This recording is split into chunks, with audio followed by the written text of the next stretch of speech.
10,100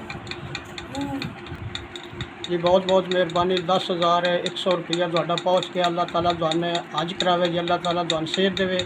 अल्लाह ताला तुहानू किसी चीज़ की थोड़ ना देवे जी। जी पहले भी 6,000 मदद की गई सी, 10,100 हुण भी पहुँच गया जी। मदद की गई। अल्लाह ताला तुहानू खुश रखे।